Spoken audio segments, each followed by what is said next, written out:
अस्सलाम वालेकुम नाज़रीन, प्रोग्राम विज़मेकर्स के साथ मैं हूं आपकी मेज़बान ज़रियाब आरिफ। नाज़रीन, आज चीफ जस्टिस ऑफ पाकिस्तान गुलजार अहमद साहब ने कोरोना अस्खुद नोटिस केस के हवाले से समाअत की है और दौरान समाअत NDMA की कारकर्दगी पर उन्होंने सख्त बरहमी का इजहार किया है। एक मौका तो ऐसा भी आया कि जब रिमार्क्स उन्होंने ये दिए दौरान समाअत के प्राइम मिनिस्टर से कहते हैं कि NDMA के सरबराह को फारिग कर दिया जाए।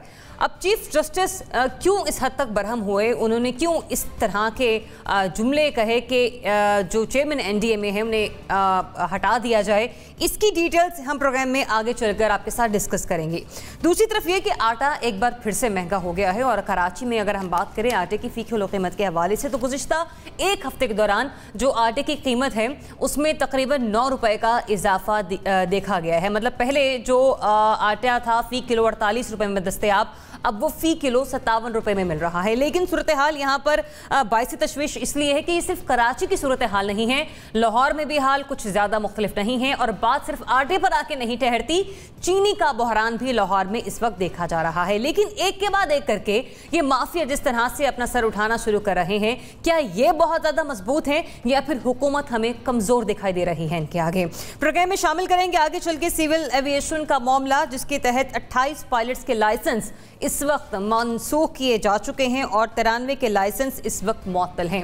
कार्रवाई पर हमें कोई एतराज़ नहीं, कार्रवाई होनी चाहिए, मुहासबा उन अफराद का होना चाहिए कि जो कि इस तरह की कार्रवाइयों में मुलव्विस रहे हैं। लेकिन सवाल यहाँ पर यह पैदा होता है कि क्या कार्रवाई की इस फहरिस्त में सिर्फ और सिर्फ पायलट्स ही शामिल हैं या दीगर जो सिविल एविएशन का अमला है, क्या वो इस कार्रवाई के दायराकार में या इस फहरिस्त में शामिल नहीं होता? इस पर बात करने के लिए प्रोग्राम में हमारे साथ मौजूद होंगे तज्ज़ियाकार लेफ्टिनेंट जनरल रिटायर्ड गुलाम मुस्तफ़ा साहब। जनरल साहब, बहुत शुक्रिया प्रोग्राम में अपना वक्त देने के लिए। प्रोग्राम में हमें ज्वाइन कर रहे हैं सीनियर सहाफ़ी तज्ज़ियाकार नासिर बिग चुग़ताई साहब NBC, thanks for joining us. हमारे साथ शामिल गुफ्तगू होंगे सहाफ़ी तज्ज़ियाकार मुज़म्मिल सोहरवर्दी साहब भी। ज़ुनैरा अज़हर हमें ज्वाइन कर रही हैं, thanks for joining us Zunaira. और अज़हर रोमी साहब सीनियर सहाफ़ी हैं, तज्ज़ियाकार हैं, आप भी प्रोग्राम में हमारे साथ शामिल गुफ्तगू होंगे। तो सबसे पहले शामिल कर लेते हैं चीफ जस्टिस ऑफ पाकिस्तान के उस केस के हवाले से आज की समाअत के, जिस पर उन्होंने इंतहाई बरहमी का आज इजहार किया। जैसे कि मैंने आगाज़ में कहा कि डिटेल्स हम आपके साथ आके चल के शेयर करेंगे कि क्या वजह थी, वो इस हद तक बरहम क्यों हुए। समाअत के आगाज़ पर चीफ जस्टिस ने इस्तफसार किया कि क्या चीन से अल हफीज़ के नाम से मशीनरी दरामद की गई, इसके दस्तावेजात कहाँ हैं? पहला बात, गुज़िश्ता 3 समाअतों से दस्तावेजात मांगे जा रहे हैं। अल हफीज़ है क्या, कौन है, मालिक कौन है, कुछ सामने नहीं आया। 3 बार हुक्म देने के बावजूद दस्तावेजात क्यों नहीं दी गई? 5 रुकनी ये बेंच है और इसमें जस्टिस एजाजुल एहसन की साहब की जानिब से भी बहुत सारे सवालात जो हैं वो मंजर आम पर आते रहे। लिहाजा जिस तरह के क्वेश्चन मार्क लगाए गए आज अदालत की जानिब से और गुज़िश्ता 3 हफ्तों की समाअत के हवाले से, तो सवाल यहाँ पर यह बनता है कि क्या NDMA की कारकर्दगी तसल्ली बख्श है या नहीं है? नासिर बिग चुग़ताई साहब, जिस तरह की कार्रवाई हमने आज देखी और गुज़िश्ता 3 हफ्तों से होती चली आ रही है, आप NDMA की कारकर्दगी से मुतमईन हैं? देखिए, NDMA एक अच्छा इदारा है, एक यूज़फुल इदारा है, आपका हाथ बटाता है, काम करता है, लेकिन उसके पास रिसोर्सेज नहीं है, उसके पास अपने ज़राए नहीं है। वो मांगे तांगे का सामान लेकर काम करता है। कभी फ़ौज से सामान लेता है, कश्तियाँ लेता है, ट्रैक्टर लेता है, ट्रॉलीज लेता है, हैवी ट्रक्स लेता है, बुलडोज़र लेता है, और कभी एयरफोर्स से जहाज़ लेता है। लोकस्ट के लिए जहाज़ नहीं थी NDMA के पास, पता नहीं क्या किस तरह किया, जो कुछ भी हुआ, एक वो बड़ा मसला है। और एक सिविल इदारे का सरबराह एक फ़ौजी है, फ़ौजी जो यूनिफॉर्म के अंदर है। तो ये जो कंट्राडिक्शन है ये तो आपके सामने आएगा।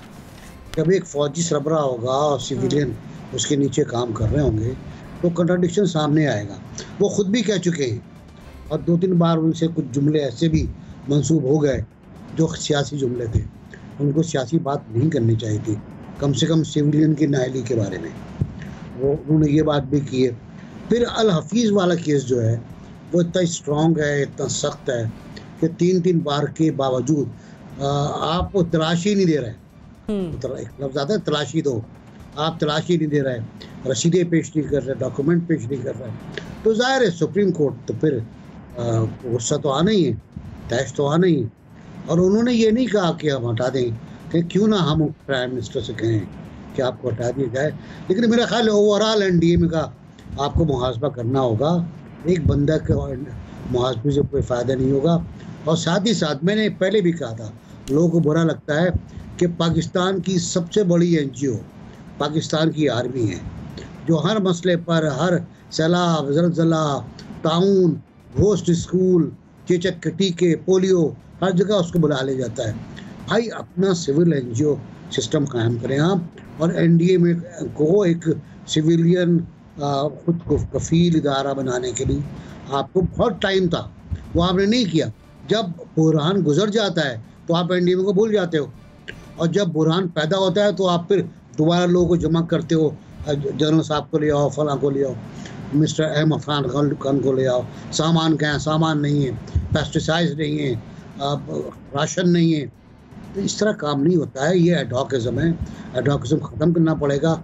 एक वाकई आपने कभी नहीं सुना होगा किसी मुल्क के बारे में कि उनके यहाँ कोई NDA में है। अच्छा NPC, मैं यहाँ पे थोड़ा सा कंफ्यूज हो रही हूँ। एक तरफ आपने कहा कि हमारे मुल्क की सबसे बड़ी NGO ही पाकिस्तान की आर्मी है, और कोई भी मुसीबत हो वो सबसे पहले आते हैं, या आखिर में भी अगर हमें किसी को आवाज़ देनी हो तो हम आर्मी को आवाज़ देते हैं। दूसरी तरफ हम NDMA की सरबराह की बात करें, इनफैक्ट हम नहीं, चीफ जस्टिस साहब, वहाँ पर आपकी ओपिनियन क्या है? वहाँ पर आप तसल्ली बख्श करार दे रहे हैं? नहीं, NDMA का काम तो तसल्ली बख्श नहीं है। अच्छा ठीक है ना।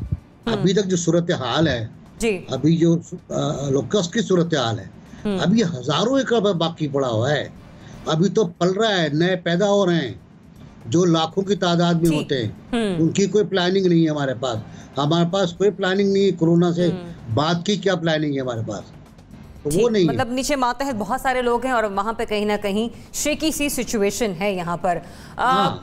ठीक, जनरल साहब आपके क्या एनालिसिस हैं इस पर? जिस तरह के आज रिमार्क्स सामने आए, मैंने भी यहाँ पे बहुत सारे क्वेश्चन मार्क्स मेंशन किया आज की समाअत के दौरान के, आप हैं मुतमईन इस इदारे की कारकर्दगी से?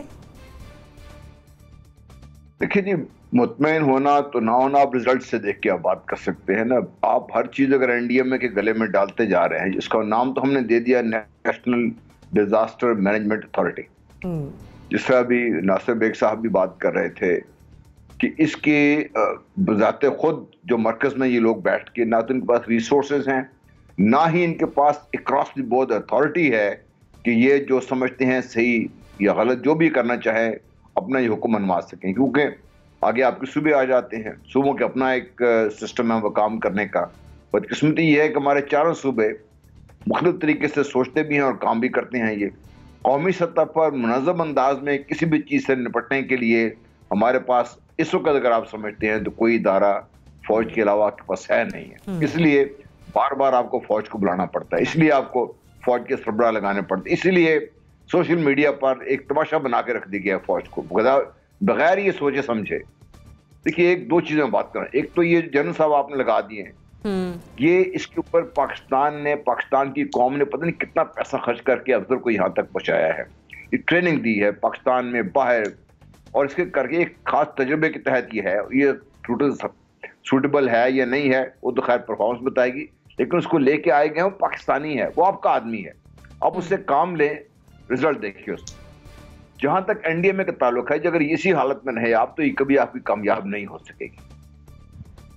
मैं चौटाई साहब की बात से पूरी तरह एग्री करता हूं कि अगर आप इससे काम लेना चाहते हैं तो फिर इसको अथॉरिटी का नाम देने के बाद इसको वो पावर्स भी दीजिए। फिर ये जो हमारे जगह जगह हम अड़ जाते हैं जाके, कभी सिंध में, कभी पाकिस्तान में, कभी पंजाब में, कभी वहां पे हमें अड़ी नहीं होनी चाहिए।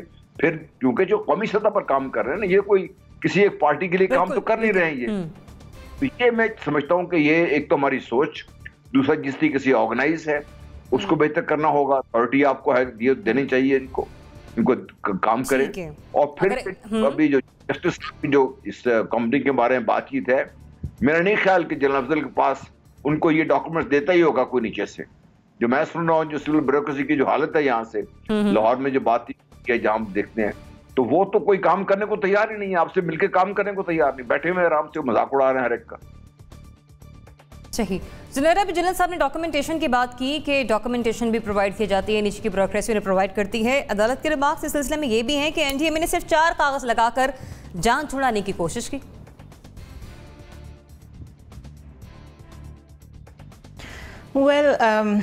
चार कागज़ लगा के दिए और अगर तसल्ली बख्श नहीं दिए तो ज़ाहिर है सुप्रीम कोर्ट का ये इस्तेहकाक है कि वो उसके ऊपर बरहमी का इजहार करे। बट होता ये है और यही रिपीट होता है बार बार कि जब हम एक इदारे की हमें ज़रूरत पड़ती है तो ऑल ऑफ अ सडन हम एक्सपेक्ट करते हैं कि वो हमें नासा की तरह रिपोर्ट करे इदारा। जब सबसे ज़्यादा इक्विप्ड इदारा है उसकी मैं बात करूँगी दुनिया में, सबसे ज़्यादा उसके पास फाइनेंसेस भी हैं और उसके पास टेक्निकल फैसिलिटीज़ भी हैं कंसर्न्ड, हम चाहते हैं उसकी तरह वो हमें रिपोर्ट करे और हमें विद इन नो टाइम चीज़ों का सलूशन देते। इदारे का नाम है डिज़ास्टर मैनेजमेंट अथॉरिटी। अब उसकी पहले तो आपको इवैल्यूएशन करा लेनी चाहिए कि कैपेबिलिटी और कैपेसिटी में कितना बैलेंस है, आपने क्या सारे रिसोर्सेज प्रोवाइड किए, उनके पास disasters. When we talk about disaster it means national calamities भी आएंगी, उसमें मैन मेड डिज़ास्टर्स भी होंगे और नेचुरल भी होंगे। अब अगर कोई अर्थक्वेक आ जाता है, कोई सैलाब आ जाता है, अभी लोकस्ट है, अभी कोरोना है, तो उसके लिए इक्विप्ड है वो इदारा? अगर इक्विप्ड नहीं है तो फिर शिकायत कैसी, नंबर 1। नंबर 2, एक स्टेटस सिंबल बन गया है कि हर हाल में आपने फ़ौज को बुरा भला कहना है। भाई आपको अगर इतनी प्रॉब्लम है आप आराम से सरबराह को हटाएं, कोई सिविलियन लाएं, मसला हल हो जाएगा। तो ये एक स्टेटस सिंबल है। मैंने बाहर रह के ये नोट किया है कि वो लोग, सारी दुनिया प्राइड लेती है अपनी आर्मी में, चाहे वो दूसरे मुल्कों में जाके इंटरवेंशन करके लोगों के ऊपर फॉस्फोरस पाउडर फेंक रहे हो, चाहे वो ह्यूमन क्राइम्स कर रहे हो, वो अपनी फ़ौज में प्राइड लेते हैं। हमारा एक ऐसा मुल्क है जिसको पता नहीं क्या प्रॉब्लम है, जो इतना ज़्यादा उसने 5th जनरेशन वॉरफेयर को अच्छा रिस्पॉन्ड कर दिया है इंडिया ड्रिवन, कि बस हर हाल में बहाना चाहिए कि कहीं से घुमा के आप फ़ौज को बुरा कह दें। उन्होंने क्या नहीं किया, उन्होंने आपकी नहरें भी साफ़ कर दी हैं, आपके सैलाब में भी आ जाते हैं, कोई बच्चा डूब जाए तो आपको स्विमर्स भी प्रोवाइड करते हैं कि लाश को कैसे ढूंढना है। तो फिर भी आप उनसे खुश नहीं हैं तो फिर पता नहीं आप कब खुश होंगे। क्या ही अच्छा हो अगर आप अपने इदारे बिल्ड कर लें, उनको आप कैपेबल भी कर दें, उनकी कैपेसिटी भी बिल्ड कर दें, तो आपकी सारी शिकायतें दूर हो जाएंगी। There will be no reason for the army to interfere in your governance. तो जब आप खुद इनकैपेसिटेटेड हैं, आपके गवर्नेंस के मॉडल्स ठीक नहीं हैं और आपको हेल्प मांगनी पड़ती है, तो फिर इस डिबेट को साइड में करें और इस इदारे को बिल्ड करें एज एन अथॉरिटी। उसको कंप्लीट ऑटोनमस आप करके उसको सारी रिस्पॉन्सिबिलिटीज़ और रिसोर्सेज को इक्वल लेवल पे प्रोवाइड करें और फिर बात करें। आप ये कहें कि कागजाती मामलात की तरफ देखे जाए तो अदालत की बरहमी एक जगह, लेकिन अब तक की जो कारकर्दगी है वो तसल्ली बख्श है, वो इत्मीनान बख्श है। राइट जुनैरा? नहीं, मैं ये नहीं कह रही कि कारकर्दगी जो है वो बिल्कुल इत्मीनान बख्श है। उसके इत्मीनान बख्श ना होने के पीछे रीजंस हैं, उनको इवैल्यूएट करना चाहिए। ठीक है, मुजम्मिल सोहरवर्दी साहब। देखिए, मुझे बहुत दुख हुआ है आज सुप्रीम कोर्ट के रिमार्क्स देख के। एक एनडीएमए के चेयरमैन, एक हमारे लेफ्टिनेंट जनरल हैं, और बात सिर्फ ट्रांसपेरेंसी की हो रही है। कोई एनडीएमए की परफॉर्मेंस पर सुप्रीम कोर्ट बात नहीं कर रहा कि कितने वसाइल थे, क्या हुआ, ये नहीं। दो जो मुझे बातें समझ आई, एक अल हफीज़ वाली आई है, एक उन्होंने कहा चार्टर्ड प्लेन्स को कैश पेमेंट कैसे हो गई। जी। सर्टनली जो हुकूमत पाकिस्तान के पैसे हैं उनकी पेमेंट कैश में नहीं हो सकती, वो थ्रू चेक ही होगी और उसका एक प्रोसेस होगा। और यकीनन अगर ये लॉकेस्ट के लिए चार्टर्ड प्लेन्स की पेमेंट्स के वो कह रहे हैं कराची में बैग्स में करोड़ों रुपए कैश में डिलीवर हुए हैं, तो वो नहीं होने चाहिए। और मैं समझता हूँ लेफ्टिनेंट जनरल साहब को एक बड़ी रॉबस्ट इंक्वायरी करवानी चाहिए कि ये कैसे ये जवाब सुप्रीम कोर्ट में जमा हुआ, क्योंकि 25 जून को भी ये जवाब मांगा गया था, तब भी नहीं था, तब भी सुप्रीम कोर्ट ने बरहमी का इजहार किया था 25 जून की समाअत में भी, और आज 21 जुलाई को भी बरहमी का इजहार किया और इंडिया एंड एनडीएमए को अपना जवाब विड्रॉ करना पड़ा है। और अटॉर्नी जनरल ने कहा जी हम नया जवाब अगली दफ़ा जमा कराएंगे। मेरे ख्याल में ये फ़ौज की साख का भी सवाल है, जनरल साहब की साख का भी सवाल है। वो उनको अगली पेशी से पहले जो भी ब्लैक शीप्स हैं एनडीएमए में, देखें पैसा 1 रुपया खर्च हुआ है या 4 आने खर्च हुए हैं, वसाइल ज़्यादा थे या कम थे, ये तो बहस ही नहीं हो रही। टिड्डी दल मुकम्मल मरा या नहीं मरा, सवाल ये है कि जितने भी पैसे हुकूमत पाकिस्तान के खर्च हुए हैं, क्या वो ट्रांसपेरेंसी से खर्च हुए हैं, ईमानदारी से खर्च हुए हैं। और जनरल साहब को तो वहाँ लगाया ही इसलिए गया कि वो ईमानदारी से खर्च हो सकें और उसकी साख पर उन पैसों के ऊपर एक ईमानदार चौकीदार बिठाया जा सके। तो मैं समझता हूँ कि ये बहुत इम्पॉर्टेंट है जनरल साहब के लिए भी कि वो अब इसको सीरियसली लें। पिछली 2 पेशियों से उन्होंने सीरियस नहीं लिया और इस तरह के जवाब लीगल सेल एनडीएमए का कोई लीगल एडवाइज़र होगा वो भेजता रहता होगा। उन्हें खुद इंक्वायरी करनी चाहिए, एक एक चीज़ पर सुप्रीम कोर्ट को सेटिस्फाई करना चाहिए। ये नेशनल प्राइड की बात है, ये एक इदारे की साख की बात है और फिर ये पाकिस्तान के पैसों की बात है, गरीब मुल्क के एक एक रुपए की बात है। अगर हमने टिड्डी दल को मारने के लिए चार्टर्ड प्लेन्स भी लिए हैं तो मेरे आपके पैसों से हैं, उनकी कैश पेमेंट्स कैसे हो सकती हैं? और अगर चाइना से कुछ इंपोर्ट भी हुआ है तो और अगर किसी एक कंपनी को एग्जम्पशंस मिली हैं, आप अगर एक कंपनी को एग्जम्पशंस मिली हैं तो उन्हें सुप्रीम कोर्ट को बताना चाहिए कि उस एक कंपनी को किन वजूहात के तहत एग्जम्पशंस दी गई और बाकी कंपनीज को वो एग्जम्पशंस क्यों नहीं दी गई। और मैं समझता हूं कि इन सब बातों का हमें इसको कहीं नेगेटिवली नहीं लेना चाहिए। अगर कुछ गलत हुआ है तो एनडीएमए के उन अफसरान को टांगना चाहिए, उनके खिलाफ रेफरेंस बनने चाहिए। मुज़म्मिल साहब, आपने यहाँ पर 2 बातें कर दी। आपने कहा कि बात परफॉर्मेंस का नहीं है, जहां तक आपने इस केस को स्टडी किया है, बात यहाँ पर ट्रांसपेरेंसी की हो रही है, शफाफियत की हो रही है कि पैसे किस तरह से इस्तेमाल किए गए। तो मतलब कि जो इस बात हो रही है, हाँ ठीक है, मतलब फिर जो कारकर्दगी है उसको आप जस्टिफाई कर रहे हैं, ठीक है। देखें, अगर थोड़े वसाइल थे, अगर कम वसाइल थे तो कारकर्दगी उसी मुताबिक होगी, अगर वसाइल ज्यादा होंगे तो कारकर्दगी और बेहतर होगी। तो एनडीएमए में जिन तो नहीं बैठे कि बगैर वसाइल के कारकर्दगी दे देंगे। मेरे ख्याल में वो तो रेसिप्रोकेट है कि कितने फंड्स थे, कितनी परफॉर्मेंस थी, लेकिन असल जो क्वेश्चन है वो ट्रांसपेरेंसी का है। मेरे ख्याल में वो इन सबसे ऊपर और सबसे इम्पोर्टेंट अलादीन का चिराग थोड़ी ना है। उसको आ गया पॉइंट आपका मुज़म्मिल साहब। रज़ा रोमी साहब, देखिए, इसमें वही बात है कि पहले ये कही गई है बात कि एनडीए में एक उसको बने हुए इस मौजूदा ऑर्डिनेंस और मौजूदा सेटअप में तकरीबन 10 साल हो गए हैं। और पाकिस्तान में 2005 में जब ज़लज़ला आया था उसके बाद से यके बाद दीगरे, फिर सैलाब आए 2010 के, तो कुदरती आफात जो हैं वो बहुत उनकी तादाद में बढ़ी और फोरकास्ट भी है कि ये माहौलियाती तब्दीली की वजह से, क्लाइमेट चेंज की वजह से हम डिजास्टर्स के, नेचुरल डिजास्टर्स के जोन में हैं। और एनडीएमए का वैसे तो रिमिट बहुत ब्रॉड है। तो एक तो ये कि हमारा जो अप्रोच होती है वो ये होती है कि जब कोई आफत आए तो उस वक्त हम जो है वसाइल देते हैं, पैसे देते हैं। अदरवाइज जो है ये इदारे अपनी परफॉर्मेंस उस तरह से नहीं दिखा पाते क्योंकि उनके पास रिसोर्सेज नहीं होते। तो एक तो हमें ये पूरा अपना जो है पैराडाइम या इसको देखने का जो चलाने का जो व्यू है उसको बदलना चाहिए, क्योंकि हमें अब एक ऐसी एजेंसी और एनडीए में बिल्कुल उसकी अफादियत और उसका जो रोल है वो बहुत अहम है, क्योंकि इसको हर वक्त हम वक्त तैयार भी होना चाहिए वसाइल के साथ और पावर्स के साथ, ताकि जब कोई आफत का सिलसिला हो या किसी आफत का मुकाबला भी करना है या तैयारी भी करनी है तो उनके पास वो इख्तियारात हों।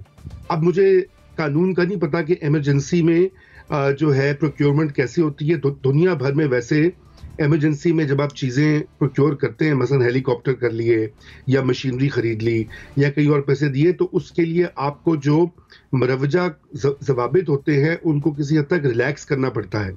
क्योंकि अगर आप सरकारी प्रोसेस अपना लें तो फिर तो 3 से 6 महीने तो टेंडरिंग होती है और पता नहीं क्या क्या कमेटियां बनती हैं और सुर्ख फीता जो है वो कुछ होने नहीं देता। इसलिए ये मामला मेरे ख्याल से सुप्रीम कोर्ट को इसके ऊपर लीनियंट व्यू लेना चाहिए, नंबर 1। और नंबर 2 ये कि हुकूमत को एनडीएमए के जो रूल्स हैं और उसकी जो इख्तियारात हैं, उसकी प्रोक्योरमेंट की जो पावर्स हैं, उनका भी जायज़ा लेना चाहिए ताकि मुस्तकबिल में इस तरह के मामलात ना उठें। और देखिए, कारकर्दगी की जब बहस हो रही थी, हालांकि वो आपका सवाल नहीं है, तो कारकर्दगी तो एनडीएमए की मुनासिब रही है माजी में। जब 2010 के सैलाब भी आए थे और आपने देखा कि उस वक्त सबका ये ख्याल था कि पाकिस्तान जो है वो डूब गया है, 1/3 ज़मीन और ये और वो, बड़ी ख़तरनाक किस्म की प्रेडिक्शंस हुई थी, लेकिन 5-6 महीने में मुल्क ने मुकाबला किया और रिलीफ भी दिया। उसके बाद भी आते रहे हैं सैलाब और दीगर जो है आफतों में भी एनडीएमए का रोल रहा है। तो फिलहाल मेरे ख्याल से इसके लिए जो कानून साजी है या जो रूल्स हैं प्रोक्योरमेंट के, उन पर नजर सानी होनी चाहिए और एनडीएमए के पास बात बिल्कुल इख्तियार होना चाहिए कि अगर उनको इमरजेंसी में कुछ खरीदना है, हेलीकॉप्टर हायर करने हैं, गाड़ियां हायर करनी है, पेट्रोल खरीदना है, तो वो सुर्ख फीते के ताबे ना हो, बल्कि वो अपना काम फौरी तौर पर सूरत के साथ सर अंजाम दे सकें। सही, मतलब अदालत की बरहमी अपनी जगह, लेकिन महदूद वसाइल के रहते हुए एनडीएमए का इदारा फिलहाल अपने तय बहुत बेहतर काम करने की कोशिश कर रहा है। लेकिन हम इससे मुकम्मल तौर पर तसल्ली बख्श, इत्मीनान बख्श नहीं कह सकते कि जो इदारा है वो बिल्कुल बेहतरीन तरीके से काम कर रहा है। मज़ीद बेहतरी आने की गुंजाइश अभी मौजूद है। आगे बढ़ते हैं, बात करते हैं कराची की, जहाँ पे आटा मिल्स मालिकान ने आटे की कीमत में 3 रुपये किलो इजाफा कर दिया है। मालिकान की जानिब से गुज़िश्ता एक हफ्ते में 9 रुपये फ़ी किलो इजाफा किया गया। और लाहौर में अगर हम बात करें तो आटे की किल्लत ताहाल बरकरार है। अब हुकूमत की जानिब से कीमत मुकर्रर की गई है, लेकिन तलब के मुताबिक सप्लाई नहीं हो रही। ये लाहौरियों का शिकवा है। आटा हमने देखा फिर से महंगा हुआ और नायाब हुआ। इससे पहले हमने देखा था कि चीनी का बहरान आया, पेट्रोल का बहरान आया, मतलब जो चीज़ सस्ती होती है वो आवाम की दस्तरस से बाहर हो जाती है। ऐसे में इसीलिए सवाल हम ये उठा रहे हैं कि क्या पीटीआई की हुकूमत इन माफियाज को कंट्रोल करने की सलाहियत रखती है? नासिर भाई चुगताई साहब, ये माफिया ज़्यादा स्ट्रांग है या ये गवर्नमेंट, मतलब क्या गवर्नमेंट सलाहियत खोती चली जा रही है? अब देखिए, मैं कुछ कहूँगा तो बुरा लगेगा। जहांगीर तरीन कौन थे? इनके जहाज़ों में पीटीआई ने अपनी कंपेन चलाई पूरी की पूरी। अब उनको वो खुद माफिया कह रहे हैं। मैंने तो उनको माफिया नहीं कहा, आज तक नहीं कहा। वो तो बेहतरीन इंसान थे जहांगीर तरीन। तो फिर और भी हैं बहुत से, खुसरो बख्तियार का नाम भी आता है। मैं नहीं कहता कि वो माफिया है, लेकिन उनके ख़ानदान के लोग चीनी के चक्कर में इन्वॉल्व हैं। और भी बहुत से लोग हैं जो बैठे हुए अंदर काबीना के अंदर, बहुत मोहतरम लोग हैं, लेकिन उन पर इल्ज़ामात बड़े संगीन हैं। अच्छा, ये गंदम और चीनी का जो मसला है ना, वो बड़ा ही टिपिकल क्लासिकल है। मैंने बहुत कम देखा है अपनी जर्नलिज्म की हिस्ट्री में कि पहले आपके पास गंदम इजाफी हो और वो गंदम आप स्मगल कर दें या एक्सपोर्ट कर दें। फिर गंदम की आपके पास किल्लत हो जाए। जब किल्लत हो जाए तो गंदम महंगी हो जाए, और फिर खैबर पख्तूनख्वा को जो आप गंदम भेज रहे हो वो स्मगल हो जाए। अच्छा, फिर जो प्रोक्योरमेंट होती है उसकी एक लिमिट होती है। पंजाब ने वो लिमिट पूरी नहीं की। खैबर पख्तूनख्वा की लिमिट गालिबन 1 लाख टन थी, 1 लाख मैट्रिक टन। उन्होंने 17,000 ली। तो गंदम तो कम होना थी, गंदम की कीमत में तो इजाफा होना था। जब गंदम की कीमत में इजाफा होगा तो आटे की कीमत में इजाफा होगा। सिंध ने एक अक्लबंदी की थी कि उसने अपना पूरा का पूरा ज़ख़ीरा 98% उन्होंने लिया था और वो उन्होंने उसको सेफ रखा। उनसे मांगा गया, उनका हम नहीं देंगे आपको, क्योंकि आप इसको स्मगल कर देंगे। उनका एक, मुमकिन गलत कह रहे हैं वो, लेकिन उनका एक पॉइंट ऑफ व्यू ये है। और यहाँ जो कमी आपको महंगाई नज़र आ रही है, उसकी वजह ये है कि यहाँ से भी स्मगल हो रही है। यहाँ से भी अल्हम्दुलिल्लाह लोग काम कर रहे हैं और अभी 40,000 टन पकड़ी गई है गुज़िश्ता एक हफ्ते के दौरान अप कंट्री जाते हुए। तो जब यहाँ से स्मगल होगी और यहाँ कमी आएगी और लोग देखेंगे वहाँ महंगा बिक रहा है, वहाँ ज़्यादा फ़ायदा है, वहाँ लेके जाओ, तो यहाँ भी थोड़ी बहुत जो है वो, लेकिन अभी भी कीमत यहाँ पर कम है। तो मेरी तो ये ख्वाहिश थी कि जो अक्टूबर का वक्त था हमारा गंदम का बाज़ार में आने का, हम उसका इंतज़ार करते और अपनी गंदम एक्सपोर्ट नहीं करते। अपनी गंदम को अपने पास रखते, आटा मिलों को देते। आटा मिलों को देर से दिए आपने, और फ्लावर जो मिल्स हैं उनको आपने देर से दिए पीसने के लिए, तो ज़ाहिर है मसला तो होगा। कोई चीनी की सूरत हाल है और वो दूसरे अशा की सूरत हाल है। मेरा ख्याल है प्लानिंग गलत थी, मार्केट भी इन्वॉल्व। जुनैरा, आटा बहरान पहले भी आया है, ज़्यादा पुरानी बात नहीं है, 1.5 से 2 माह पहले की हम ये बात कर रहे हैं। तहकीकात होती हैं, लेकिन मामला फिर वहीं का वहीं है। आवाम की परेशानी जूं की तूम है। माफियाज के हवाले से अगर हम देखें तो वो भी उसी तरह से सरगर्म दिखाई दे रहे हैं बिजनेस सोसाइटी में। क्या हुकूमत यहाँ पर इन्हें कंट्रोल करने की सलाहियत खो बैठी है?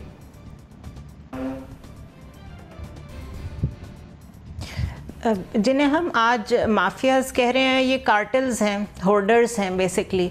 स्मगलर्स हैं उन आइटम्स के, उन स्टेपल आइटम्स के जो कि बड़ी बेसिक ज़रूरत है ना। एक गरीब के घर भी आटा जाना है, एक अमीर के घर भी आटा जाना है, तो जितना फ़ायदा इसकी स्मगलिंग और इसकी शॉर्टेज और इसकी होल्डेज से बनाया जा सकता है किसी और आइटम से मुश्किल है मेरा ख्याल है। तो ये हमेशा से मौजूद थे कार्टल्स, लेकिन छुप के काम करते थे, अंडर द कवर काम करते थे, इनका पता नहीं चलता था। मीडिया की वजह से, ख़ुद इमरान ख़ान की वजह से ये टॉपिक माफियाज़ का इतना ज़्यादा ज़िक्र हुआ कि आखिरकार उन माफियाज़ के ऊपर बात रेगुलर बेसिस पे होना शुरू हो गई। अब प्रॉब्लम ये है कि हम शोर तो मचा देते हैं लेकिन हम रूट कॉज नहीं देखते। किसी भी माफिया को कंट्रोल किसने करना होता है? इंस्टीट्यूशंस ने करना होता है। वज़ीर आज़म ख़ुद तो आएंगे नहीं उसको कंट्रोल करने के लिए। अगर इंस्टीट्यूशंस, अगर मावनीन खसूसी, अगर कैबिनेट में बैठे हुए लोगों की खुद फ्लोर मिल्स हैं, खुद शुगर मिल्स हैं, तो फिर आप क्या एक्सपेक्ट करती हैं कि इंस्टीट्यूशंस अगर कुछ करना भी चाहें तो क्या उनकी बात सुनी जाएगी? ऑफ कोर्स नहीं सुनी जाएगी। तो it is an organised crime. जो ऑर्गेनाइज क्राइम्स होते हैं उनके लिए फिर इन्वेस्टिगेशन भी उतनी ही ऑर्गेनाइज होनी चाहिए।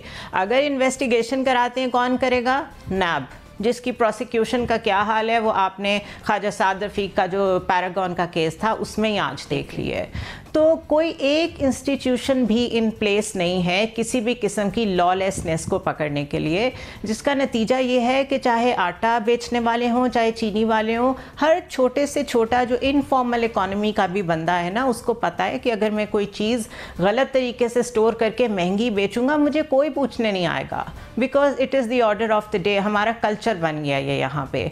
तो ये एक इतना बड़ा सोशल ईवल है, ये इतना बड़ा मसला है कि इसके ऊपर जब तक सबसे पहले ऊपर बैठे हुए लोग अकाउंटेबल नहीं होंगे, जिनकी अपनी शुगर और फ्लोर मिल्स हैं और जो इसमें डायरेक्टली इन्वॉल्व हैं, तब तक कुछ नहीं हो सकेगा। नियत का जहाँ तक ताल्लुक है, मैंने कल भी कहा था कि कंटेनर के ऊपर खड़े होकर जो कुछ इमरान खान कहते थे वो आज नज़र नहीं आता। मॉरल डिग्रेडेशन बहुत ज़्यादा हुई है PTI में। तो सिवाय इसके कि वो खुद इस चीज़ का नोटिस लें, उनको किसी तरह कुछ इदराक हो जाए इस बात का कि व्हाट इज़ गोइंग ऑन, इसका कोई हल नहीं है।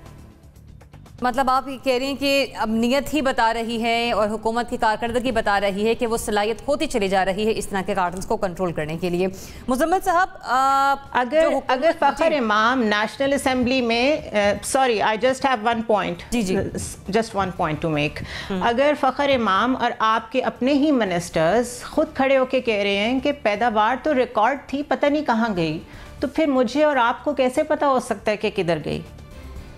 सही। मुज़म्मिल साहब, हुकूमत की ठीक, हुकूमत की तरफ से सरकारी नर्ख का इतलाक होता है 5 किलो पर, 10 किलो पर और 20 किलो की बोरी पर। एक टाइम ऐसा भी है कि मिल्स मालिकान ने 25 किलो की बोरी मार्केट में इंट्रोड्यूस करवा दी। देखें, मैं आपको बताता हूँ, जब पिछला आटा बहरान हुआ तो हुकूमत ने एक कमीशन बनाया, उसने अपनी एक रिपोर्ट दी। उस रिपोर्ट में उन्होंने ये लिख दिया कि जो गवर्नमेंट्स हैं वो प्रोक्योरमेंट सही नहीं कर सकें, जिसकी वजह से ये बहरान आया। लिहाजा इस बार जब प्रोक्योरमेंट का वक्त आया तो जो प्रोक्योरमेंट करने वाले अफसरान थे वो उस कमीशन की रिपोर्ट से बहुत डरे हुए थे और पूरी इंतज़ामिया डरी हुई थी, क्योंकि एक सेक्रेटरी फूड का पहले ही गला कट चुका था और वो बहुत उसमें तज़हीक का निशाना बन चुके थे और सारा मलबा उन पर डल गया था। तो हुआ ये कि गवर्नमेंट ने इस बार प्राइवेट सेक्टर को गंदम नहीं खरीदने दी। होता ये था कि बाइंग दोनों तरह होती थी, गवर्नमेंट भी गंदम खरीदती थी और फ्लोर मिल्स भी अपने तौर पे गंदम खरीदते थे और अक्टूबर नवंबर तक फ्लोर मिल्स अपनी जो उन्होंने गंदम खरीदी होती थी उसके मुताबिक मार्केट में आटा देते थे। जब आपने फ्लोर मिल्स को एक दाना गंदम का ख़रीदने नहीं दिया और ख़ुद भी आप मुकम्मल गंदम ना ख़रीद सके, तो पहली बात तो ये है कि इस वक्त फ्लोर मिलों के पास गंदम नहीं है और हुकूमत के पास भी कम है, तो मार्केट में गंदम की शॉर्टेज है। हुकूमत का रेट है 1475 रुपये, मार्केट का रेट है 2300 रुपये। इतना बड़ा गैप कभी नहीं होता हुकूमत और मार्केट के रेट में। जब आप मार्केट के रेट और गवर्नमेंट के रेट में इतना बड़ा गैप होगा तो आप एक इकॉनमी में ख़ुद अंदाज़ा लगा लेंगे कि फिर क्या होगा। अब हो क्या रहा है, गवर्नमेंट फ्लोर मिलों को मुकम्मल गंदम नहीं दे रही क्रशिंग के लिए जिससे आटा बने, कम दिया जा रहा है। जब कम गंदम दे रहे हैं तो सरकारी रेट की तो कम मार्केट में आएगी। आप 860 रुपये का थैला बेचना चाहते हैं 1475 के हिसाब से, लेकिन आप मार्केट की जितनी ज़रूरत है उतनी गंदम नहीं दे रहे, लिहाजा मार्केट में शॉर्टेज है। फ्लोर मिलों वाले 2300 रुपये ख़रीद कर 860 रुपये कैसे बेच लें? मार्केट का रेट तो बहुत ज़्यादा है, 2300 रुपये ख़रीदेंगे तो फिर महंगी बेचेंगे। लिहाजा जो फ्लोर मिलें मार्केट से गंदम खरीद रही हैं वो महंगा बेचने पे मजबूर है, क्योंकि हुकूमत बैलेंस ही नहीं रख सकी अपनी और मार्केट की कीमत में। शॉर्टेज है, इंपोर्ट करने की ज़रूरत पड़ेगी। इस वक्त जो ये बात कही जा रही है कि अफ़गानिस्तान गंदम जा रही है, पाकिस्तान की गंदम यूक्रेन की गंदम से महंगी है, वहाँ ज़्यादा तो वहाँ से गंदम आ रही है। अब उनको हमारी इतनी गंदम की ज़रूरत नहीं है। मसला ये है कि हमारे पास अपने लिए भी कम है, और जो कुछ थोड़े बहुत इलाकों में जो अफ़गानिस्तान के पाकिस्तान के बॉर्डर के साथ हैं वहाँ चली जाती हो। लेकिन सूरत हाल ये है कि ये मिसमैनेजमेंट है, ना हमारे पास एग्जैक्ट फिगर्स हैं कि कितनी गंदम हुई। एग्रीकल्चर के और सेक्टर के और फिगर्स हैं, प्राइवेट सेक्टर के फिगर्स और हैं। गवर्नमेंट के फिगर्स और जो इंडिपेंडेंट फिगर्स हैं वो आपस में मैच नहीं कर रहे। गवर्नमेंट कह रही है बम्पर क्रॉप हुई है, बाहर जो इंडिपेंडेंट सेक्टर्स हैं वो कह रहे हैं कि इस बार क्रॉप जो है टारगेट से भी बहुत कम हुई है, ख़राब हो गई है बहुत सी क्रॉप हमारी। तो लिहाजा ये जो मिसमैनेजमेंट है गवर्नमेंट की, उसने ये आटे का बहरान पैदा किया है। सही। अब जब तक शुरू में आया था कि 1600 रुपए गवर्नमेंट प्राइस मुकर्रर कर ले, मेरे ख्याल में वो बहुत अच्छी तजवीज़ थी कि आप 1600 रुपए रख लेते तो मार्केट को और उसको मैच करते। लेकिन आपने पॉलिटिकल स्लोगन के तहत 1475 रुपए रखी और कहा कि हम 860 में ही थैला देंगे। अब 860 में जैसे चीनी आप 54 रुपए देना चाहते हैं तो वो नहीं दी जा सकती, क्योंकि मार्केट डॉलर का रेट कहाँ है, बैंक के इंटरेस्ट क्या है। अब फ्लोर मिलों वाले भी 860 में आटा कहाँ से देंगे? वो नहीं देंगे, फिर नहीं मिलेगा। जनरल साहब, रोटी एक ऐसी जरूरत है जो गरीब के पेट में भी जानी है, अमीर के पेट में भी जानी है। आटा महंगा होता है तो नान भाई एसोसिएशन की जानिब से भी रोटी महंगी कर दी जाती है। मजदूर तबका वैसी परेशानी से दो चार है। ऐसे में हुकूमत कहाँ नजर आ रही है? जुनैरा साहिबा ने कहा कि बैड गवर्नेंस, मुजम्मिल साहब कह रहे हैं मिसमैनेजमेंट। सलाहियत रखती है माफिया को हैंडल करने की? देखिए, एक तो अल्हम्दुलिल्लाह अभी मैं चुगताई साहब की इस बात से एग्री करता हूँ कि अल्हम्दुलिल्लाह ये चाहे आप आटे का बुरहान ले लीजिए, चीनी का बुरहान ले लीजिए, पेट्रोल का बुरहान ले लीजिए, पाकिस्तान में हमारी अक्रॉस द बोर्ड तमाम सियासी जमातों में इस पे ना सिर्फ ये इत्तफाक है बल्कि बड़ा मिल के, बड़े एके से, बड़े इत्तफाक से सब कुछ काम करते हैं इसमें। आप जिनकी हम बात कर रहे हैं ये सब तमाम पार्टियों में ये मौजूद हैं। गंदम का मैं आपको बताना चाहता हूँ, मैं खुद किसान हूँ। पिछले साल जब गंदम आई है मार्केट में तो मुझे उसको कहा गया था कि आप अपनी गंदम ना बेचें, रख लें इसको। और इस साल भी मुझे पिछले साल उन्होंने कह दिया था कि सर इस साल तुझे अपनी कणक ना बेचना, और यही मुझे बताया गया था कि रेट इसका 2000 से ऊपर चला जाएगा इसका। मेरा कहने का मतलब यह है कि ये कोई इतना सादा सी चीज नहीं है कि भाई गंदम किसी ने खरीदी या नहीं खरीदी। ये एक बड़ा ऑर्गेनाइज, बड़ा वेल सेट सिस्टम है ये, जिसके तहत ये सारे लोग ऑपरेट कर रहे हैं। एक इंटरेस्टिंग चीज ये है कि ये दोनों जिसकी हम बात कर रहे हैं, चीनी ले लीजिए, आटा ले लीजिए, फ्लोर मिल्स हैं वो बढ़ती जा रही हैं। जो एक जिसकी आज एक फ्लोर मिल थी वो 3 लगा के बैठा हुआ है, जिसकी कुछ अर्सा पहले एक शुगर मिल थी वो 2 लगा के बैठे हुए हैं। वो शोर भी मचा रहे हैं, नुकसान उनका हो रहा है और उनकी जो है सारी जायदादें भी बढ़ रही हैं। हुकूमत के पास कोई ऐसा इदारा नहीं है जो सही तरीके से इसको इन्वेस्टिगेट कर सके। आई एम सॉरी टू से, ये जो पिछली रिपोर्ट आई थी वो भी गलत थी, सही तरीके से नहीं दी गई थी। इस दफ़ा जो रिपोर्ट आएगी, चाहे वो पेट्रोल की हो चाहे चीनी की, वो भी सही तरह बेस नहीं होती। क्योंकि मैं देही इलाके से ताल्लुक़ है, मैं ये देखता रहता हूँ ये जो कार्टल्स हैं जिस तरह भी जुनैरा बात कर रही थी, इनके जो पंजे हैं वो हुकूमत से बहुत ज़्यादा मजबूत है ऑन ग्राउंड। सही। और ये जब भी कोई डिग आउट हुआ आप हैरान हो जाएंगी देख के कि इसमें पॉलिटिकल पैट्रोनेज से लेकर स्ट्रीट क्राइम तक के लोग शामिल हैं और ये मिल के काम होता है इसमें। सही। रज़ा रूमी साहब, जनरल साहब कह रहे हैं कि ये बहुत सारे लोगों की इन्वॉल्वमेंट के साथ काम होता है, किसी एक बंदे का काम नहीं है। फिर कहाँ है हुकूमत? देखिए, यही बात है कि यहाँ पर बात हुई कार्टेल्स की या माफिया जिन्हें कहा जाता है, वो लोग जो ज़ख़ीरा अंदोज़ी करते हैं और ये जो इसेंशियल आइटम्स हैं, आटा, चीनी और दीगर इस तरह की, उनकी सप्लाई को मैनिपुलेट करके और वो कीमतें बढ़ाते हैं, किल्लत पैदा करते हैं।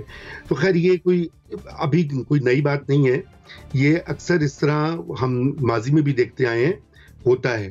मगर जो दो बातें यहाँ पर हो रही हैं, एक तो ये बात हो रही है कि चूंकि इमरान खान साहब ने इतने बुलंदोबान दावे किए थे कि वो इन माफियाज को ऐसे कर देंगे और वैसे कर देंगे, और उसका और अभी तक उन्होंने ना सिर्फ उसके ऊपर कुछ खास कर नहीं सके, बल्कि बहुत सारे ऐसे लोग जो कि मुलव्विस हैं इस होर्डिंग में, प्राइस मैनिपुलेशन में, वो उनकी काबीना और उनकी हुकूमतों मरकज़ और सूबों में बैठे हुए हैं। नंबर एक। नंबर दो, जो रिपोर्ट भी आई पहले वाले स्कैंडल की, अगर उसी के ऊपर मुकम्मल तौर पे कार्रवाई की जाती और वो लोग जो इसमें जिम्मेदार हैं उनके खिलाफ भी एक्शन होता, कुछ उनसे रिकवरीज भी होती, तो शायद ये सिलसिला इस तरह से ना होता। और तीसरी अहम बात है इदारों की जो सूरत हाल है। देखिए, कोई एक इदारा तो नहीं है, मगर मुख्तलिफ जो गवर्नमेंटल अथॉरिटीज़ हैं और उसमें कुछ ऑटोनमस बॉडीज़ भी हैं, कुछ अटैच डिपार्टमेंट्स हैं जो कि प्रोक्योरमेंट करते हैं और जो कि इन सारे मामलात को हैंडल करते हैं, वो भी अपना काम नहीं सही तरह से कर रहे। और यकीनन वो भी इन्फ्लुएंस होते हैं, क्योंकि जो ताकतवर लोग हैं अगर वो हुकूमतों में बैठे हैं, पॉलिसी पर असरअंदाज होते हैं, तो वो अपनी मर्जी की जो है प्राइस सेटिंग भी करवाते हैं, प्रोक्योरमेंट के फैसले भी होते हैं, और ये तो घपले रिपोर्ट होते रहते हैं फूड डिपार्टमेंट्स जो हैं सूबों में भी और मरकज में भी। अब सवाल ये है कि इसका किया क्या जाए, और करने की यही बात है कि ये इस तरह से दूसरी बार ये क्राइसिस ब्रू हो रहा है, तो इस वक्त इसकी अर्जेंट ज़रूरत है कि इसके ऊपर या तो काबीना की कमेटी बैठे या पार्लियामान की एक कमेटी जो है वो फौरी तौर पर बैठकर इसका जायजा ले और किस तरह से इसको हैंडल करना है, कि इसके लिए नया कानून आपने क्रिएट करना है या किसी मौजूदा अथॉरिटी या इंस्टीट्यूशन की पावर्स को एनहांस करना, तो वो फौरी तौर पे करें। देखिए ना, जब ऑर्डिनेंस जारी करने पर आते हैं तो रातों रात ऑर्डिनेंस जारी हो जाते हैं इस गवर्नमेंट में, क्योंकि पार्लियामेंट तो खैर सच काम कर नहीं रही। तो फिर यही मामला जो है इसको भी निपटने का यही तरीका है, क्योंकि उसकी वजह यह है कि अब ये दूसरी बार जो हो रहा है, इससे मजीद जो है पीटीआई की गवर्नमेंट की साख जो है वो अवाम में मुतासिर भी होगी और अवाम की तकलीफ को तो जिक्र हो ही गया। ज़रूरी साहब की इन्वेस्टिगेशन प्रोसेस अच्छा नहीं रहा जो पहले हुआ आटा बहरान के हवाले से, इसकी वजह से दोबारा आज का बहरान ये पैदा हुआ। बैड गवर्नेंस है, मिसमैनेजमेंट है, लेकिन हमें ये भी देखना होगा कि ये फ्लोर मिले, शुगर मिले, आखिर है किसी गरीब के पास तो हो नहीं सकती, लिहाजा जिनके पास हैं वो कहीं ना कहीं हुकूमत में बैठे हैं या फिर हुकूमत के में बैठने वाले जो दीगर अफराद हैं उनके अजीज पाए जाते हैं। मुझे बढ़ने एक ब्रेक की तरफ आते हैं और बात करते हैं सिविल एविएशन के मामले के हवाले से कि आज जो खबर सामने आई है 28 पायलट्स ऐसे हैं जिनके लाइसेंस मनसूख किए जा चुके हैं। Stay tuned.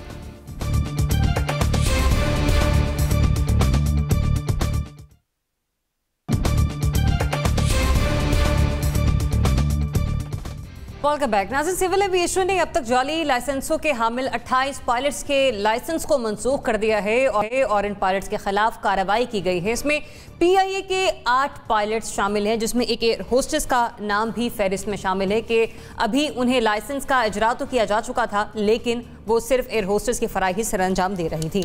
हम यहाँ पर बात ये करें कि ये अगर लाइसेंस इन 28 पायलट्स को जारी भी किए गए तो कहीं ना कहीं किसी ना किसी की दस्तखत तो थे ना कि इन लोगों को, ये पायलट्स को, ये जो लाइसेंसेस थे वो जारी किए गए। ये इसमें पूरी अगर हम सिविल एविएशन के डिपार्टमेंट का हवाला लें, अमले के हवाले से लें, तो क्या जितनी भी अब तक की कार्रवाई हुई है उसमें क्या सिर्फ पायलट से कसूरवार ठहरते हैं, जिसका जिक्र हम प्रोग्राम्स के हवाले से माजी के कई प्रोग्राम्स में भी कर चुके हैं। अब आज की जो इन 28 पायलट्स की मनसूखी का मामला है, तो क्या कार्रवाई सिर्फ और सिर्फ पायलट्स तक ही महदूद रह जाती है?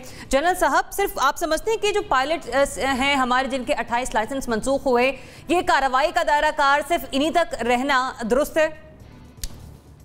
नहीं, ये पायलट को जो लाइसेंस दिया जाता है या उनके जो रेगुलर एग्जाम्स हैं उनको जो पास किया जाता है, ये कल शायद आपने रिपोर्ट पढ़ी होगी, खलीज टाइम्स ने, किसी अखबार ने, 6 पायलट्स ने बाकायदा पूरा अपने जो सारी रुदात बयान की है। और जो मेरा अपनी जाती जो इन्फॉर्मेशन है उसमें ये है कि जब तक जो हमारा इसका ओवरऑल इंचार्ज इदारा है सिविल एविएशन, जिन्होंने ये अथॉरिटी, जिन्होंने काम करना है, ये वो ना सिर्फ ये कि इसमें बहुत लैक्स हैं, बल्कि वहाँ पर ये अफरा परवरी कह लीजिए, रिश्वत कह लीजिए, पैसा कह लीजिए, इस किस्म की बहुत सारी चीज़ें चलती हैं। और फिर ये जो माफिया की हम बात कर रहे हैं, चाहे वो PIA है, चाहे वो सिविल एविएशन है, अक्रॉस द बोर्ड इसमें अब हमने अपने आप को वहाँ पे सरेंडर कर दिया है। मैं गुस्ताखाना से एक बात करने लगा हूँ, अल्लाह ताला रहम करे मुझ पर, कि चीफ जस्टिस साहब की बरहमी हर चीज़ पे जायज़ है उनकी। अगर मैं दरख्वास्त वो सुने तो क्या निज़ाम अदल पर हम एक दफ़ा इस सारे को गौर कर लें कि उसको भी हम बेहतर करें, स्पीडी करें, तेज़ करें, ताकि साल साल मुकदमे ना चलें और इस किस्म के जैसे भी लोग हैं, जितने भी लोग आपके सामने आते हैं, चाहे वो PIA है, सिविल एविएशन है, NDMA है, कहीं भी है, उनको अगर विदिन क्या कहते हैं 2-3-4 माह में सजा मिलना शुरू हो जाएगी तो काफ़ी सारे माफियाज के जो पंजे वो आप उनको कंट्रोल करने में कामयाब हो जाएंगे। लेकिन बदकिस्मती ये है कि अब अगर आप पायलट्स को, आपको देखिए नहीं कितनी रिपोर्ट्स आती रही हैं कि पायलट शराब के नशे में पकड़ा गया, उसको किसी ने कोई पूछा ही नहीं, और जिन्होंने उसको जाने दिया, एरोस्टिक गई है यहाँ से, वो वहाँ से गायब हो गई है, उसको किसी ने पूछा नहीं, किसी ने कुछ किया नहीं। तो हमारे पायलट्स को आप सजा दे भी देंगे तो इससे मसले का हल तो नहीं होगा। पायलट्स को आप ग्राउंड करते हैं, इसका मसले का हल तो नहीं होगा। जो लोग ये कर रहे हैं, जो ये करवा रहे हैं, आज तक उनमें से किसी को हमने सजा नहीं दी। बदकिस्मती हमारी ये है, हमारे मुकदमा चलता है। लेट से ये जो कल नैब की बात हो रही थी, अगर ये साद रफीक साहब के मामले में नैब को सुरवार है तो नैब को लाके कटहरे में खड़ा कर उनको सजा दें, कल को ठीक कम करना शुरू हो जाए। तो हम बदकिस्मती ये है कि ये पूरा सिस्टम है, इसको हमें गौर करने की जरूरत है और इन पायलट्स को सजा दें, सिविल एविएशन को भी सजा दें, लेकिन मसला खत्म नहीं होगा ना, उनको सजा मिलेगी। सॉरी टू इंटरप्ट साहब, बट पॉइंट आपका आ गया। रज़ा उम्मी साहब, बात फिर वहीं पर आ जाती है कि पायलट्स को जो लाइसेंस है वो तो किसी ना किसी ने जारी किए ना, तभी उनके पास ये जाली लाइसेंस होने के हवाले से ये मामला उठा, तो फिर कार्रवाई सिर्फ इन्हीं की हद तक क्यों? बिल्कुल इनकी हद तक नहीं होनी चाहिए कार्रवाई। जो लोग जारी कर रहे हैं ऐसे गलत लाइसेंस और जो इसमें मुलविस हैं उनको भी बिल्कुल बुक करना चाहिए, बल्कि उनका तो ज्यादा कसूर है। आप आज इन पायलट्स को सजा दे देंगे लेकिन ये सिलसिला तो चलता रहेगा। तो ये इस वक्त बिल्कुल जो है, देखिए असल में मसला वहीं आ जाएगा कि बात जो है वो सिर्फ ये चंद लाइसेंसेस या जो इशूइंग अथॉरिटी है उसकी नहीं है। बात यह है कि जिस तरह से इस पूरी चीज़ को मैसअप कर दिया गया है, मिस हैंडल किया गया है, उससे ये मामला और ख़राब हो गया। ये एक बहुत नादिर मौका था कि हम अपनी हवाबाजी के ऊपर जो है इस तरह के इक़दामात उठाते। PIA की जो रिफॉर्म होना है या प्राइवेटाइज करना है, ये वो मौका था कि हम इस तरह के मामलात पे सोचते। लेकिन वो जो पायलट्स पर इल्ज़ाम लगा के कि आधे से ज़्यादा जाली हैं और उसका जो बैकलैश हुआ, वो पूरा का पूरा मामला ही बिगड़ गया। यानी कि इस कदर नापुख्ता अंदाज में इसको हैंडल किया गया कि अब ये मसला और कॉम्प्लिकेटेड हो जाएगा। इसलिए मेरे तो ये ख्याल से ये सिर्फ पायलट्स को पकड़ लेना, सजा दे देना, कैंसिल कर देना कोई फ़ायदा नहीं है। बिल्कुल इसमें सारे जो मुख्तलिफ इन इदारे और डिपार्टमेंट्स इन्वॉल्व हैं, CAA जो है वो इशूइंग अथॉरिटी है, उनकी बिल्कुल पूछगिछ होनी चाहिए और ये सिलसिला रुकना चाहिए, क्योंकि इससे तो ऑलरेडी हम पूरी दुनिया में बदनाम भी हो गए हैं और नेशनल एयरलाइन का हाल तो जो हो गया सो हो गया, आप सबके सामने है। सही। ज़ुनैरा साहिबा, ये जिस तरह से भी हम लोगों ने पहले भी बात की कि सिर्फ पायलट्स को सजा देने से मामला हल नहीं हो जाता। आज इनके लाइसेंस मनसूख हुए हैं, तो अगर आज हमने क्रॉस द बोर्ड एहतसाब ना किया तो फ्यूचर में मजीद लाइसेंस का इजरा भी हो सकता है अगर ये कार्रवाई सिर्फ पायलट्स तक ही रही तो।